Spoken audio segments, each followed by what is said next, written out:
বন্ধুরা, নতুন ভিডিওতে স্বাগতম। আজকে আমি চমৎকার একটি ভিডিও নিয়ে আপনাদের সামনে হাজির হয়েছি। বর্তমানে যারা সার্ভে করেন তারা অনেকেই ভিপিএস সম্পর্কে জানেন। আজকে আমি ভিপিএস সম্পর্কে আপনাদের সুন্দর একটি ধারণা দেওয়ার চেষ্টা করব। ভিপিএস দিয়ে কিভাবে কাজ করবেন, কোন কোন সাইডে কাজ করতে পারবেন এবং কিভাবে সেটআপ করবেন, এ টু জেড আজকের ভিডিওতে আমরা আলোচনা করব এবং সাথে $25 একটি লাইভ উইথড্র করে আপনাদের দেখাবো। ভিপিএস মূলত কি? ভিপিএস মূলত হচ্ছে ইউএস এর একটা ভার্চুয়াল কম্পিউটার। অর্থাৎ আমরা যেভাবে এনিডেক্সের মাধ্যমে অন্যজনের পিসি কন্ট্রোল করি, সেম ওয়েতে আমরা নিজস্ব কম্পিউটার বা মোবাইল থেকে ইউএস এর একটি কম্পিউটার কন্ট্রোল করব। এটাকেই সহজ কথায় ভিপিএস বলে। তো ভিপিএস আমরা কেন ব্যবহার করব? ভিপিএস এর সুবিধা হচ্ছে এটি আইপির থেকে অনেক ফাস্ট। যেহেতু আমরা আইপি সেটআপ করে ইউএস এর অ্যাক্সেস নেই, সো আমরা যদি একটা ইউএস এর পুরো কম্পিউটার পেয়ে যাই তাহলে আর আইপি সেটআপের প্রয়োজন পড়ে না। আর এই সুবিধার জন্য সাইটগুলো ব্যান কম হয় এবং অনেক ভালো ভালো সাইডে কাজ করা যায়। তো কি কি সাইডে কাজ করা যাবে সেই সাইটগুলো আমরা ভিডিওর মাঝখানে বলবো, সেই পর্যন্ত আমাদের সাথে থাকুন। স্ক্রিনে যে দেখতে পাচ্ছেন এইখানে একটি ভিপিএস এর অ্যাক্সেস দেওয়া আছে। প্রথমেই আমরা জেনে নিব ভিপিএস এর কোন অংশটা কি। তো যে অংশটা আমি সিলেক্ট করলাম এটা হচ্ছে আইপি। তারপরের অংশটা যে সিলেক্ট করলাম সেটি হচ্ছে ইউজার নেম এবং সর্বশেষে যে অংশটা সিলেক্ট করলাম এটা হচ্ছে পাসওয়ার্ড। ভিপিএসটা রানিং করতে এই তিনটা জিনিসের প্রয়োজন পড়বে। এখন আমরা দেখব কিভাবে কম্পিউটারে ভিপিএসটা সেটআপ করতে হয়। ভিপিএসটা সেটআপ করার জন্য আমাদের কম্পিউটারের একদম নিচে সার্চ বক্সে সার্চ দিতে হবে রিমোট ডেস্কটপ কানেকশন। তো এই অ্যাপ্লিকেশনটি আমরা সার্চ দিয়ে নিয়ে আসব। দেখতে পাচ্ছেন অ্যাপ্লিকেশনটি চলে আসছে। তো আমরা প্রথমে এই অ্যাপ্লিকেশনটি ওপেন করব। ওপেন করার পরে দেখতে পারবেন দুইটা বক্স। তো আমরা মূলত দুইটা বক্সে প্রথম বক্সটাতে আইপি অ্যাড্রেসটা বসিয়ে দিব, অর্থাৎ আমাদের ভিপিএস এর যে আইপি অ্যাড্রেসটা আছে জাস্ট কপি করে এইখানে বসিয়ে দিবেন। তারপর সেকেন্ড যে বক্সটা আছে সেকেন্ড বক্সে আমাদের ইউজার নেমটা বসাতে হবে। তো আমরা ইউজার নেমটা এখানে বসিয়ে দিব। তারপর এইখান থেকে আপনারা সেভ দিয়ে কানেক্ট দিয়ে দিবেন। কানেক্ট দিলে দেখতে পারবেন অটোমেটিক আমাদের পাসওয়ার্ড চাবে। দেখতে পাচ্ছেন আমাদের পাসওয়ার্ডটা চলে আসছে, অর্থাৎ পাসওয়ার্ড বসাতে বলতেছে। তো আমি এখান থেকে জাস্ট পাসওয়ার্ডটা কপি করে পাসওয়ার্ডের জায়গায় পাসওয়ার্ডটি বসিয়ে দিব। দেখতে পাচ্ছেন আমার পাসওয়ার্ডটি বসানো প্রায় শেষ। এখন জাস্ট আমরা ভিপিএসটা লগ ইন করার জন্য ওকেতে চাপ দিয়ে দিব। তারপর এইখানে কন্ডিশনে অ্যাকসেপ্ট দিয়ে ইয়েসে চাপ দিব। তারপর অটোমেটিকলি আমাদের ভিপিএসে প্রবেশ করাবে। জাস্ট আপনারা দেখতে পাচ্ছেন লোডিং নিচ্ছে। লোডিংটা শেষ হলেই আমরা নতুন একটি ইউএসের কম্পিউটারে প্রবেশ করব। তো দেখতে পাচ্ছেন আমি নতুন একটি কম্পিউটারে চলে আসছি, অর্থাৎ আমার কম্পিউটার থেকে আরেকটি কম্পিউটারে চলে আসছি। এটাই মূলত হচ্ছে ভিপিএস। তো দেখতে পাচ্ছেন পুরা নতুন একটি কম্পিউটার, কোনো সফটওয়্যার নেই, কোনো ঝামেলা নেই। তো আমরা এখানে ব্রাউজার ইনস্টল দিয়ে এইখানে আমরা সার্ভে করতে পারবো বা বিভিন্ন কাজ করতে পারবো। প্রথমে আমরা ভিপিএস এর কনফিগারেশন সম্পর্কে আপনাদের একটু আইডিয়া দিব। তো দেখতে পাচ্ছেন এটি 40GB এসএসডি দিয়ে বিল্ড আপ করা হয়েছে। সার্ভে কাজ করার জন্য এতটুকু স্টোরেজ যথেষ্ট। আর এইখানে 4GB র্যাম ইউজ করা হয়েছে, যেটা সার্ভের জন্য যথেষ্ট, অর্থাৎ 2-1 বা 3-4টা ব্রাউজার চালানোর জন্য এনাফ। তো যাই হোক, এটাই ছিল ভিপিএস এর কনফিগারেশন। এখন আমরা ভিপিএস এ ব্রাউজার ইনস্টল দিব। যেহেতু আমাদের ভিপিএস এ সার্ভে কাজ করার জন্য কোনো ব্রাউজার ইনস্টল করা নেই, সো আমরা মাইক্রোসফটের যে রেডিমেড একটা ব্রাউজার থাকে সেই ব্রাউজার থেকে ক্রোম নামিয়ে নিব। তো আমরা এখানে ক্রোম নামানোর জন্য ব্রাউজারে প্রবেশ করে ক্রোমটা জাস্ট সার্চ দিয়ে ডাউনলোড করে ইনস্টল করে নিব। তো এই প্রসেসগুলো আপনারা সবাই পারেন, জাস্ট ভিডিওটা দেখলেই আপনারা বুঝতে পারবেন।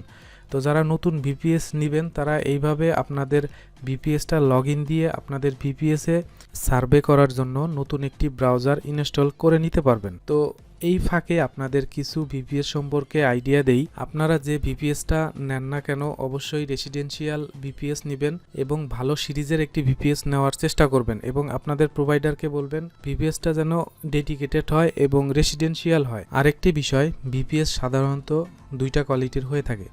একটা হচ্ছে ফ্রেশ ভিপিএস আর একটা হচ্ছে ইউজ ভিপিএস। তো আপনারা ফ্রেশ এবং ইউজ কিভাবে বুঝবেন আমি অল্প করে আপনাদের একটু ধারণা দিয়ে দেই। আমি দুইটা উদাহরণ দিয়ে আপনাদের ফ্রেশ এবং ইউজ ভিপিএস সম্পর্কে ধারণা দিব। তো প্রথমে আমরা ফ্রেশ ভিপিএসে যাই। ধরেন আপনি নতুন একটি কম্পিউটার কিনবেন, অর্থাৎ শোরুম থেকে নতুন একটি কম্পিউটার কিনলেন একদম ফ্রেশ। তো সেটা হচ্ছে আপনার ফ্রেশ ভিপিএস। আর ইউজ ভিপিএস এর ক্ষেত্রে আপনি যে ধরেন একটা কম্পিউটার কিনলেন, সেই কম্পিউটারটা আপনি কিছুদিন ইউজ করলেন বা ব্যবহার করলেন, ব্যবহার করার পরে সেই ভিপিএসটা আবার নতুন উইন্ডোজ সেটআপ দিয়ে অন্যজনের কাছে সেল দিয়ে দিলেন।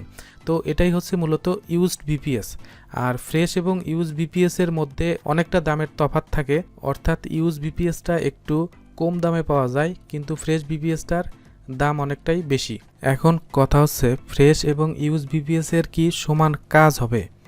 তো আপনারা এই জিনিসটা চিন্তা করতে পারেন। এটিও আমি সহজ ভাষায় আপনাদের বুঝিয়ে দিচ্ছি। কিছু কিছু মাদার সার্ভে সাইট আছে যে সাইটগুলা একটি আইপি দিয়ে একটি সাইটেই অ্যাকাউন্ট করা যায়। ফ্রেশ ভিপিএস দিয়ে তো মূলত সব সাইটেই অ্যাকাউন্ট করা যাবে, সো ফ্রেশ ভিপিএস নিয়ে আমি কথা বললাম না। তো দেখেন, আপনি যদি একটা ইউজ ভিপিএস নেন, সেই ক্ষেত্রে আপনার আগে যিনি ইউজ করছে সে যদি একটি সাইটে অ্যাকাউন্ট করে, আপনি পরবর্তীতে ওই ভিপিএস দিয়ে ওই সাইটে অ্যাকাউন্ট করতে পারবেন না। তার মানে এই নয় যে আপনি কাজ করতে পারবেন না। আপনি অন্য একটি হাই কোয়ালিটির আইপি দিয়ে জাস্ট অ্যাকাউন্ট করে ইউজ ভিপিএস দিয়ে লগ ইন দিয়ে কাজ করতে পারবেন। তো কাজ করা নিয়ে কোনো সমস্যা হবে না। আপনি যার আন্ডারে কাজ করবেন, আপনি যদি ইউজ ভিপিএস নিয়ে থাকেন, তো আপনি জাস্ট তাকে বলবেন যে আমাকে এই সাইটের একটি অ্যাকাউন্ট করে দিন, উনি আপনাকে অ্যাকাউন্ট করে দিবে। আপনি জাস্ট ভিপিএসে লগ ইন দিয়ে সুন্দর মতো কাজ করতে পারবেন। তো আপনারা ইউজ ভিপিএস নিলে অনেকটাই টাকা সাশ্রয় করতে পারবেন। আর আমি মনে করি ইউজ এবং ফ্রেশের মধ্যে কাজের কোনো তেমন একটা তফাৎ থাকে না, সমান কাজই হয়ে থাকে। জাস্ট অ্যাকাউন্ট ক্রিয়েটে একটু প্রবলেম হয়, যেটা মেনটেন করতে পারলে আর কোনো সমস্যাই নেই। এখন সর্বোপরি যার বাজেট বেশি থাকবে সে ফ্রেশ ভিপিএস নিবে, এবং যার বাজেট একটু কম থাকবে সে ইউজ ভিপিএস নিয়ে কাজ করতে পারে। তো এখন আমি ভিপিএসটা সেট আপ দিব, অর্থাৎ এই ভিপিএসটা আমাকে একজন অর্ডার করেছিল। আমি জাস্ট তার ভিপিএসটা সেট আপ দেওয়ার জন্য আপনাদের সামনে ভিডিওটা শেয়ার করলাম। নতুন অবস্থায় ভিপিএসটার টাইম জোনে একটু প্রবলেম থাকে, জাস্ট আমি এখান থেকে টাইম জোনটা মিলিয়ে নিব। তো আপনারা এইভাবে টাইম জোনটা মিলিয়ে নেবেন, অথবা যার থেকে ভিপিএস নেবেন তাকে বলবেন পুরো ভিপিএসটা সুন্দর করে সেট আপ করে দেওয়ার জন্য। তো দেখেন, আমার ভিপিএসটা আমি পুরোপুরি সেট আপ করে নিচ্ছি। তো শেষ পর্যায়ে আমার ভিপিএসটি পুরোপুরি সেট আপ হয়ে গেছে, অর্থাৎ 100% সেট আপ হয়ে গেছে। তো আপনাদের এখন আমি দেখাবো এই ভিপিএসটার স্পিডটা কেমন, অর্থাৎ এই ভিপিএসে আপনারা কি পরিমাণ স্পিডে ইন্টারনেট চালাইতে পারবেন, অর্থাৎ ব্রাউজিং করতে পারবেন। তো এর জন্য আমাকে fast.com-এ ঢুকতে হবে। তো fast.com-এ আমরা ইন্টারনেট স্পিডটা চেক দিলেই দেখতে পারবো এই ভিপিএসটার স্পিডটা কত আছে। তো দেখতে পাচ্ছেন এখানে 820, 540 এবং 1.5 Gbps, অর্থাৎ স্পিড অনেক। তো আপনারা এই ভিপিএসটা দিয়ে অনায়াসে বিভিন্ন সাইডে সার্ভে করতে পারবেন। এখন আসি, আপনারা এই ভিপিএসটা দিয়ে কোন কোন সাইডে কাজ করতে পারবেন। মূলত ভিপিএস দিয়ে সকল সার্ভে সাইডেই কাজ করতে পারবেন। তারপরেও কিছু স্পেশাল সাইট থাকে যেগুলোতে কাজ করলেই নয়, যেমন ফার্স্টে 1 নাম্বারই থাকে হচ্ছে $ক্লিপস। তো আপনারা $ক্লিপসে অনায়াসে এই ভিপিএসগুলা দিয়ে কাজ করতে পারবেন, কারণ $ক্লিপস হচ্ছে সার্ভে জগতের সবথেকে ভালো সাইট। এই সাইট থেকে প্রতিনিয়ত যারা ভালো সার্ভে করতে পারে ডেইলি মিনিমাম 20 থেকে 40 থেকে $50 পর্যন্ত ইনকাম করতে পারে। দ্বিতীয় নম্বরে যে সাইটটি আমি সাজেস্ট করব সেটা হচ্ছে ফ্রি ক্যাশ। তো আপনারা ফ্রি ক্যাশে অনায়াসে এই ভিপিএসগুলা দিয়ে কাজ করতে পারবেন। অবশ্যই সার্ভে এক্সপার্ট হইতে হবে এবং সার্ভে ভালো পারতে হবে, কারণ ফ্রি ক্যাশ এমন একটা সাইট যেখানে ভুল করলে আপনাদের অ্যাকাউন্ট ব্যান করে দিতে পারে। 3 নম্বরে যে সাইটটা আমি সাজেস্ট করব সেটা হচ্ছে সোয়াগবাক। আপনারা সোয়াগবাক্সেও অনায়াসে এই ভিপিএসটা দিয়ে কাজ করতে পারবেন, কারণ সোয়াগবাক্সে বর্তমানে অনেক ভালো কাজ হচ্ছে। ভিপিএস দিয়ে সোয়াগবাক্স অনেক ভালো পেমেন্ট করতেছে, অর্থাৎ ভিপিএসে আইপি লিকেজের কোনো অপশন নাই, নিশ্চিন্তে আপনারা কাজ করতে পারবেন। এই 3টা সাইডের পাশাপাশি আপনারা আরও অনেকগুলো সাইডে কাজ করতে পারেন, যেমন তুলনাতে কাজ করতে পারেন, আইসেতে করতে পারেন, ক্যাশকিক নামে একটা সাইট আছে সেখানেও করতে পারেন। আপনারা চাইলে ইউরেকাতেও সার্ভে করতে পারেন। সর্বশেষে যাদের ভেরিফাইড সার্ভে জাঙ্কি অ্যাকাউন্ট আছে এগুলাতেও করতে পারেন। পাশাপাশি আপনাদের পছন্দের সাইট যদি থাকে সেগুলাতেও করতে পারেন, এবং আপনাদের পছন্দের সাইটগুলো কি কি আমাদের কমেন্ট বক্সে জানাবেন, যাতে সবারই উপকার হয়। এখন আমি আপনাদের সোয়াগবাক্স থেকে $25 একটি উইথড্র করে দেখাবো, এবং এই অ্যাকাউন্টে আগে একটি উইথড্র দেওয়া হয়েছিল, এই উইথড্রটি যে কনফার্ম হয়েছে সেটিও আপনাদের শিওর করব। এটা মূলত আমার একটি মেম্বারের ভিপিএস, এবং সে এই ভিপিএস দিয়ে আমার সাথে কাজ করে। মূলত তার অ্যাকাউন্টটিতেই আজকে আমি উইথড্র করে দেখাবো। প্রথমে আমি এই অ্যাকাউন্ট থেকে আগে যে একটি উইথড্র হয়েছিল সেই বিষয়টা দেখাচ্ছি। তো দেখতে পাচ্ছেন এই অ্যাকাউন্ট থেকে $25 অ্যাপেল কার্ডে উইথড্র করা ছিল, এবং উইথড্রটা কনফার্ম হয়ে গেছে। আমরা যদি একটু মেলটা চেক দেই তাহলেই দেখতে পারবেন এই অ্যাকাউন্টে আবার $25 হয়ে গেছে। তো এই অ্যাকাউন্টে আমরা আবার $25 উইথড্র করে আপনাদের দেখাবো। আমি আবারও এই অ্যাকাউন্ট থেকে অ্যাপেল কার্ডে উইথড্র করে দেখাবো। দেখতে পাচ্ছেন উইথড্র করার জন্য আমাকে নাম্বার ভেরিফিকেশন করতে বলতেছে। তো আমি এই অ্যাকাউন্টে পার্মানেন্ট নাম্বার অ্যাড করেছিলাম, তো জাস্ট নাম্বারটা অ্যাক্টিভ করে কোড সেন্ড করব। আমি নাম্বারটা এখন অ্যাক্টিভ করে নিব। এটা হচ্ছে আমার পার্মানেন্ট নাম্বার, অর্থাৎ এই পার্মানেন্ট নাম্বারটি আমি অ্যাকাউন্টে অ্যাড করেছি। তো আমার নাম্বারটি অ্যাক্টিভ হয়ে গেছে, এখন জাস্ট সোয়াগ বাক্স থেকে কোডটা সেন্ড করে দিব।